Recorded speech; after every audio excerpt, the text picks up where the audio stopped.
psychology. Everyone has it. Everyone has psychology. So, irrespective of whether you study psychology or not, you have a psychology. Anyone against? Everyone agrees? Okay. So everyone has psychology. Whether you study psychology or not, you have one. Okay. So what's the benefit then of studying psychology? The benefit of studying, and not necessarily studying psychology in an organized fashion that you go to an institution, pay tuition fees and so on. But you study psychology in the sense that you're learning psychology, you're learning about psychology. So what's the benefit of learning psychology instead of just having psychology? Thinking. Outwit your opponent. What was it? Outwit your opponent, basically. Tell where you're... Outwit your opponent. Okay. Good. Learn how you think. So you learn how you think. Very good. So you think anyways. But if you study how you think, now you know how you think. What's good about that? Might be a scary thing, depends what you're thinking of. Just kidding. Perhaps just start thinking better. You start thinking better, okay. Being conscious. You're being conscious. You're definitely being much more conscious. Okay, a few more. You can organize your thoughts. You organize your darn thoughts. Very good. Okay? How about freedom? It puts you in control. Less control you have, less freedom you have. So more control you have over your own thoughts, more you are in the advantageous position. In other words, you increase the freedom. So all this takes place by studying and getting to know psychology. Whether it's your own psychology, human psychology in general, psychology of your parents, psychology of your professors, friends, and so on. So more you know, more freedom you have. It's easier for you to solve problems. It's easier for you to maximize, take advantage of being alive, and taking advantage of having a psychology. And mind you, everyone has psychology, whether you study it or not. Same thing applies to philosophy. Whether you study philosophy or not, you got one.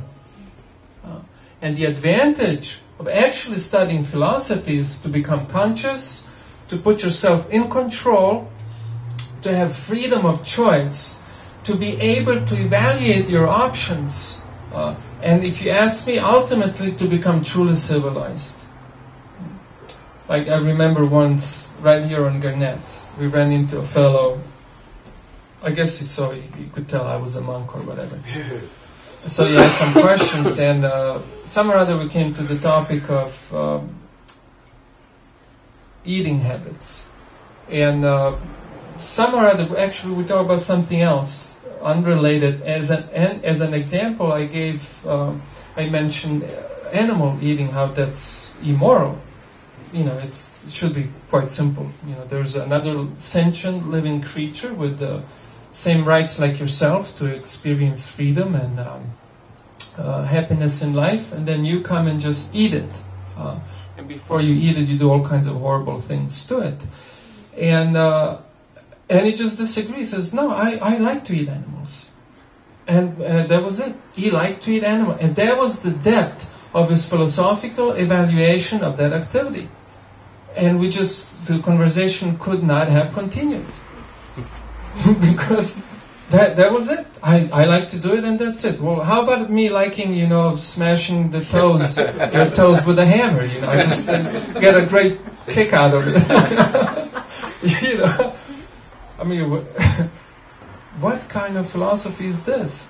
So he had a philosophy, but his ability to critically think of his own philosophy was out, gone, remote, billion universes away. Because he never studied philosophy.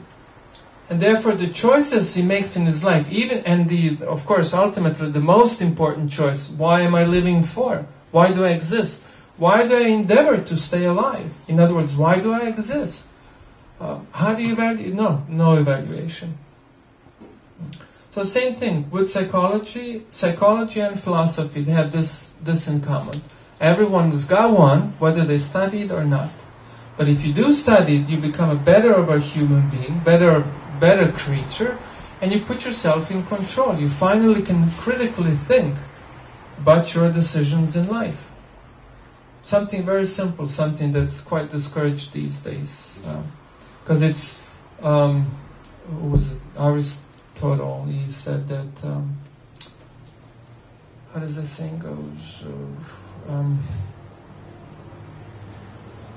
Because there are two sides to us. There's our rational side and there's our emotional side. And they're both important and they're both there for a reason, and each got its own function.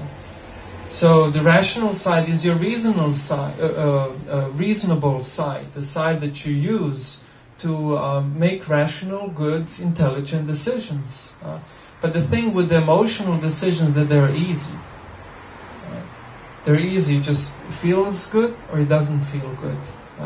Same thing when it comes to evaluating. When it comes to evaluating products, most of the commercials, they never appeal to your intelligence. They always appeal to your emotions. So they use lots of imagery that conjures up or initiates emotional responses in you which are pleasing, and therefore you associate these pleasing emotions with the product, and you think this is a cool product. Though you learn absolutely nothing intelligent about the product. And very often the whole advertisement was as dumb as possible. You know, they associate somehow or other naked bodies of naked women with cars and car tires. What do the two have in common? Car tires at almost every single place. Nothing. It's just a feel good. You know, associate something that, you know, oh, feels good. Oh, I gotta buy that tire. So in this way, we make many choices in life which are just dumb. Absolutely dumb. We never bother to evaluate them, because when we're being asked to think, to philosophically, intelligently, rationally evaluate things, if we're not living that culture, if we don't have that culture of philosophical evaluation, we feel challenged and we feel threatened. And if you ask me, this is a common person that you run into in San Diego. Pretty much anywhere else in the world, living in the world of consumerism. So, there you go. I advocate for vote for me. I'm going for philosophical evaluation.